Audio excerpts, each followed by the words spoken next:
Φίλοι Σκορπιοί, γεια σας. Εσείς είσαστε από τα ζώδια που το 2010, το δύσκολο 2010, σας έδωσε πολλά δώρα.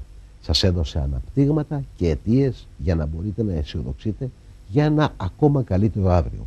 Το περισσότερο τυχερό ζώδιο του 2010 εξακολουθεί να είναι τυχερό και το 2011.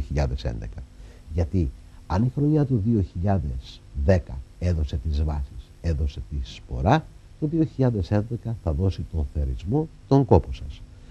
Αυτό οφείλεται σε πάρα πολλούς λόγους. Πρώτα απ' όλα να ξεκινήσουμε και να πούμε ότι πριν φτάσει το τρίτο δεκαήμερο του Ιανουαρίου, οι γεννημένοι τις 3 τελευταίες μέρες του Σκορπιού θα έχουν μία μοναδική τύχη, η οποία μπορεί στη ζωή του καθενός να αντιπροσωπεύει τελείως διαφορετικά πράγματα. Μπορεί να είναι τύχη από ένα τυχερό παιχνίδι, μπορεί να είναι μια ξαφνική πρόταση, μπορεί να είναι μια εξέλιξη που να μην περιμένανε, αλλά είναι ικανή να αναστρέψει προς το καλύτερο γενικότερα το κλίμα της ζωής σας. Την οικονομική, την κοινωνική, την επαγγελματική σας θέση, αλλά και αυτήν τη συναισθηματική. Από αυτή την άποψη, γεννημένοι τις 3 τελευταίες μέρες του ζωδιού, από σήμερα, από την πρώτη μέρα του χρόνου και μέχρι τις 20-21 του Ιανουαρίου, τα μάτια σας ανοιχτά. Κάτι πολύ καλό συμβαίνει γύρω σας, το οποίο δεν πρέπει να τον χάσετε. Γιατί όμως αυτή η χρονιά είναι τόσο καλή για τους Σκορπιούς? Για τους Σκορπιούς, συγγνώμη.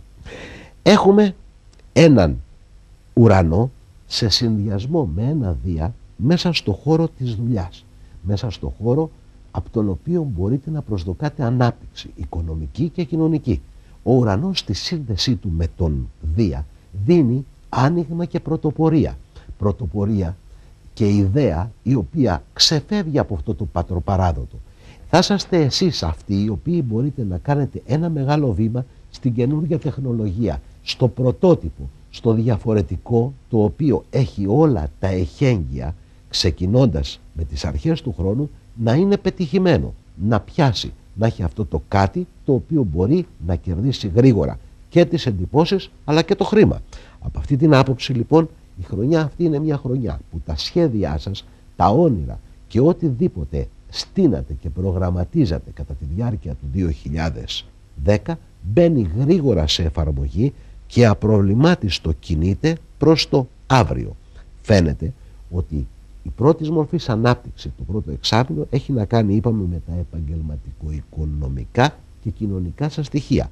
Η δεύτερη όψη του 2011, την εποχή δηλαδή που ο Δίας στο δεύτερο εξάμηνο θα περάσει απέναντι από το ζώδιό σας, θα βελτιώσει εξαιρετικά τις σημαντικές της ζωής σας συνεργασίες και παράλληλα θα δώσει σε κάποιους την ευκαιρία να κάνουν σημαντικές συνεργασίες, αφού η θετική σας ανάπτυξη θα γίνει πόλος έλξης και θα γεννήσει προτάσεις οι οποίες φαίνεται να είναι αρκετά επικοδομητικές και αποδοτικές. Φυσικά οι μόνοι και οι μόνες θα μπορούσαν να έχουν και άλλες μορφής προτάσεις κατά τη διάρκεια του δευτέρου εξαμήνου το 2011 που τις αξιολογούν και ανάλογα τις πηγαίνουν, με δεδομένο ότι δεν τους βιάζει ο χρόνος σε τέτοια θέματα, γιατί ο Δίας θα είναι εκεί στις αρχές του Ταύρου και το 2012 για να αποφασίσετε τι θα πάρετε και τι θα αφήσετε. Οικονομική ανάπτυξη λοιπόν σε δύσκολους καιρούς. Πόσο σημαντικό πράγμα μπορεί να είναι αυτό για ένα ζώδιο? Τι το καλύτερο? Να πούμε ότι μόνο οι γεννημένοι στις 2 τελευταίες μέρες του ζωδίου, που ενώ είναι πολύ τυχεροί τον Ιανουάριο, στο τελευταίο τετράμινο του χρόνου θα πρέπει να προσέχουν πολύ, μόνο το τελευταίο τετράμινο του χρόνου, τις συμφωνίες και τις συμβάσεις τους, γιατί εκεί πέρα μπορεί να κάνουν λάθη. Κάποιοι μπορεί να θελήσουν να τους πλανέψουν και να κερδίσουν μέσα από αυτή τη διαδικασία. Τώρα έχουμε έναν Ποσειδώνα που μετά από πολλά χρόνια περνάει στο χώρο των νυχθείων.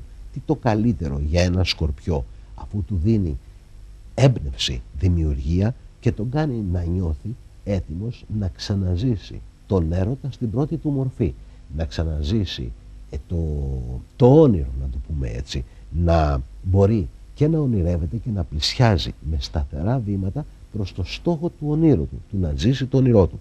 Είναι μια περίοδο ιδιαίτερα δημιουργική για τους ανθρώπους του Σκορπιού που μπορούν να κερδίσουν πολλά.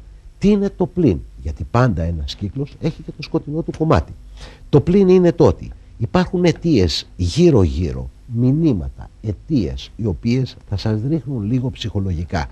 Υπάρχουν μηνύματα που μπορεί να αφορούν καταστάσεις ή ανθρώπους που γνωρίζετε, του περιβάλλοντος ή του πλατύτερου περιβάλλοντος, φιλικού ή συγγενικού, που θα έχουν θέματα τα οποία θα σας προβληματίζουν και οι επαφές σας με αυτόν τον κόσμο θα σας ρίχνει ψυχολογικά. Φαίνεται ακόμα ότι υπάρχουν χρονικές στιγμές, οι δύσκολες στιγμές του χρόνου, που θα πρέπει να είσαστε περισσότερο προσεκτικοί με τις μετακινήσεις σας, γιατί στη βιασύνη και την ανάπτυξη η οποία παρουσιάζει η ζωή σας μπορεί να κάνετε περισσότερο βιαστικές κινήσεις από αυτές που επιτρέπονται, από την ταχύτητα που επιτρέπεται, και αυτό μπορεί να σας δώσει λάθη. Θα πρέπει να προσέξετε λίγο περισσότερο τη σκληρότητα του λόγου σας όταν επιτίθεστε, γιατί αυτό μπορεί να δημιουργήσει αντιπάθειες και σε κάποιες περιπτώσεις φαίνεται ότι ορισμένοι από εσάς θα έχετε αιτίες για να κόψετε σχέσεις με κάποια άτομα του δεύτερου συγγενικού σας περιβάλλοντος. Άτομα τα οποία φαίνεται να μην χαίρονται με την ανάπτυξή σας, φαίνεται να μην συμμετέχουν στη χαρά σας και φαίνεται ότι θα μπορούσαν έμεσα ή άμεσα να κάνουν πράγματα τα οποία να εποφθαλμιούν, να το πούμε έτσι, το δικό σας ψυχικό, συναισθηματικό, κοινωνικό ή οικονομικό ανέβασμα. Αυτό βέβαια δεν είναι μια κακή διαδικασία η οποία απλώνει και περιβάλλει όλους τους ανθρώπους που απαρτίζουν το συγγενικό μας χώρο. Μιλάμε για συγκεκριμένα 1 ή 2 άτομα κατά περίσταση.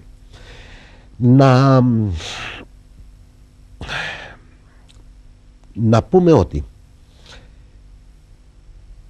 αυτό το οποίο θα σας δώσει χρονιά όσον αφορά το οικονομικό, το πρώτο εξάμηνο, πρέπει να το διατηρήσετε, να το κρατήσετε. Είναι πολύ σημαντικό, γιατί το επόμενο μεγάλο σας βήμα θα πρέπει να μετρήσετε μετά 4 ολόκληρα χρόνια για να το ξανακάνετε. Το λάθος θα ήταν μετά το πρώτο εξάμηνο του 2011 που σας δίνει την ανάπτυξη να θελήσετε να κάνετε και ένα δεύτερο και ένα τρίτο για να τα πάρετε όλα με μιας. Εκεί μπορεί να βρεθείτε χαμένοι. Γι' αυτό το λόγο πάρτε αυτό που θα σας δώσει το πρώτο εξάμηνο, κρατήστε τη θέση σας σταθερή, περιχαρακώστε ό,τι έχετε κατακτήσει και μετρήστε 1, 2, 3 και τον 4ο χρόνο κάντε το επόμενο μεγάλο σας βήμα.